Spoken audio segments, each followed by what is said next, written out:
Growing up, I hated reading. Everyone always said it's good for you, it improves your focus, it keeps your brain active. And while I knew those to be true, it just wasn't my preferred mode of fun and learning. Now, I've come a long way since then and I've actually read quite a few books, but for the most part, my feelings about reading are still the same. As I've gotten older and read novels, biographies, and intellectual pieces, I realized that very often it's kind of hard for me to connect with what I'm reading. Too many words, not getting straight to the point, and almost no pictures. I'm sorry, but I need pictures to stay interested. Books are an amazing tool to help you learn things or to help you appreciate a new or different perspective of life. There are so many amazing books out there, but for me, the ones that are more impactful are those that are written in a simple and straightforward style with engaging storytelling elements. And if there are pictures, even better. These kinds of books resonate with me because it makes it easier for me to picture my life in the context of what is being illustrated in the book. And I think that is the point of books altogether. An author can write a book sharing their experience or literally anything else, but they're counting on you to put yourself in their shoes or to immerse yourself in the world they are illustrating or creating in the story. I find that too many books are just wordy for the sake of being wordy, and because of that, the impact or the emotions that the author probably intended to convey are dimmed or lost altogether. At this point in my life, I am heavily focused on changing the way I see the world. I'm constantly looking for ways to reinvent myself, and I need all the help I can get. Life is heavy, stressful, and largely unstable, and in my relatively short life, I'm learning that the best way to get through it is to cultivate a simple mindset.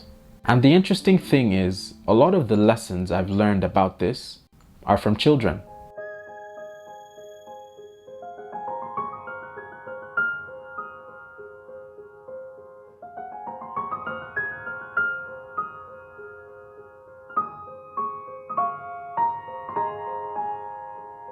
If you've ever interacted with a young child for a good amount of time, you know that by the time you're done, you are mentally, physically, and intellectually drained.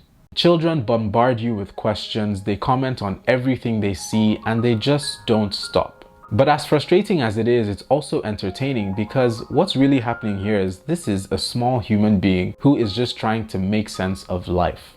You're just hit with this wave of innocence and a sincere desire to understand things. When a child learns to ask why, it's all over. Children think and reason very simply, and so it makes sense why storybooks and story time are particularly important tools for their development. From the author's use of simple literary devices and imagery to the techniques used by the person reading to the children, and then finally the children making sense of all of that information. There's something so simple and creative about that whole process that I feel I can really learn from. So I decided to have a little chat with someone who has a lot of experience with children.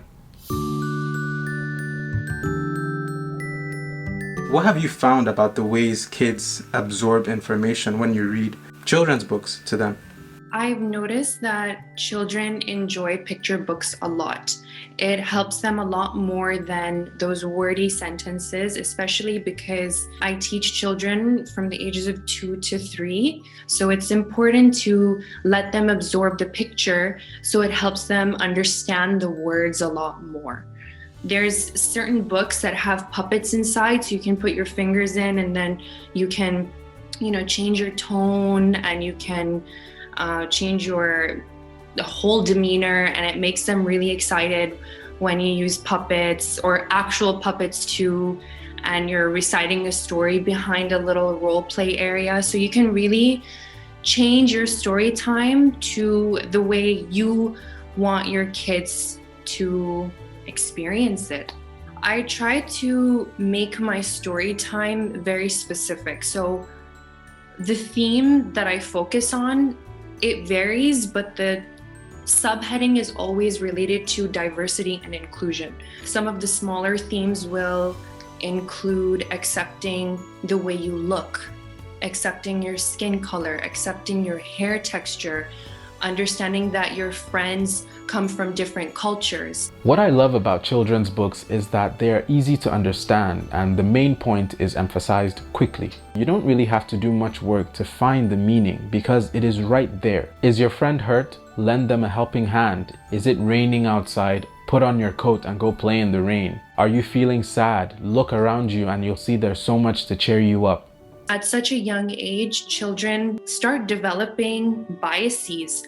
So it's very important to be very mindful and to understand that these stories do have a big impact on them. And then when they see a teacher as an authoritative figure, they really listen. So you do have a lot of responsibility to, portray your message in a very meaningful way. And as a result of that, that is kind of the culture of the classroom. They're very sensitive to different cultures and they understand the different words that they should use, how they should be kind and helpful to one another, no matter what size they are, no matter what age they are, no matter where they come from. That really helps not only their emotional development, but also their social and personal development.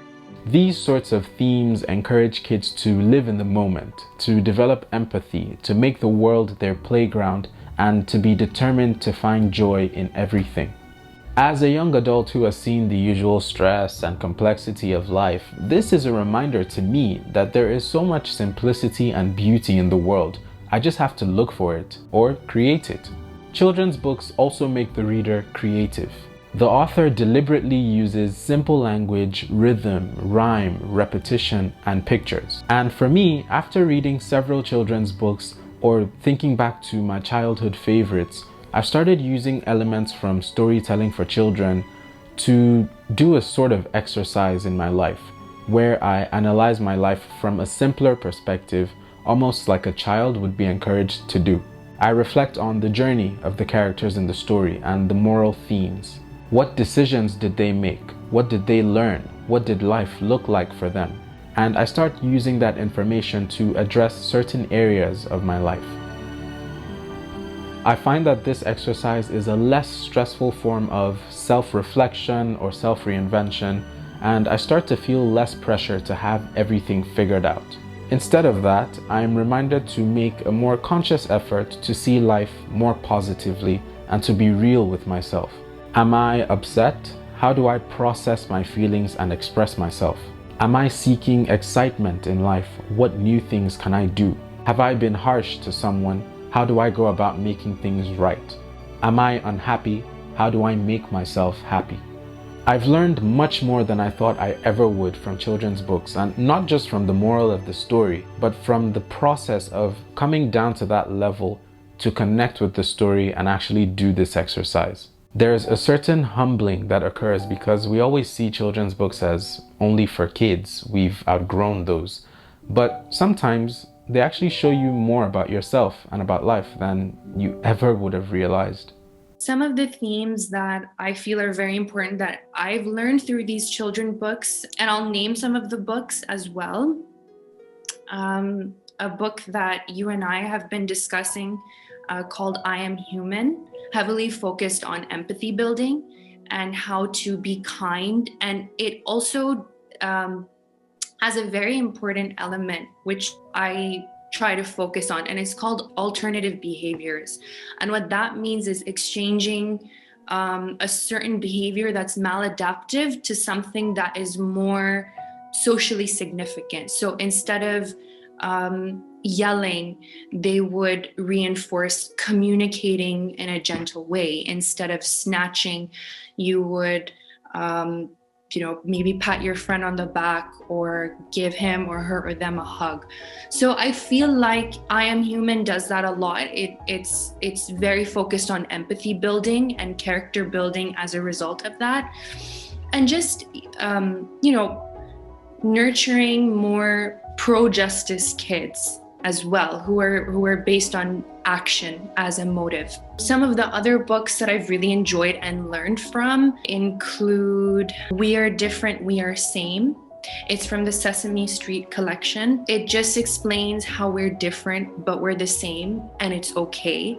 my hair texture is different from another person's hair texture, but I still love and appreciate that person. We can still appreciate and love each other. And there's a bigger moral to that, of course. And we can use that in this day and age when there's so much going on around and we forget the value of love and we just forget the basic necessities of life. And that's just friendship and companionship and just taking care of one another without any conditions. So it's just these simple books just remind you of those little things that are actually big in retrospect. For me personally, I want to commit to an inquisitive spirit, a real hunger to learn more. And I really do get that inspiration from some of these books. It makes me feel like the world is my playground, like I can do anything. And somewhere in that feeling lies the essence of the person I'm always trying to be. So that's all I wanted to say. I'm certainly not suggesting that children's books have solved all my problems or that they're the only tools I've used in my life. All I'm saying is that there's a lot we can learn from them. So let me know what you think. I'd love to hear your thoughts. And also in the video description, I'll be putting down a few recommendations of some children's books that I think are fantastic. So if you're interested, take a look. Okay, thanks for watching. I'll see you soon.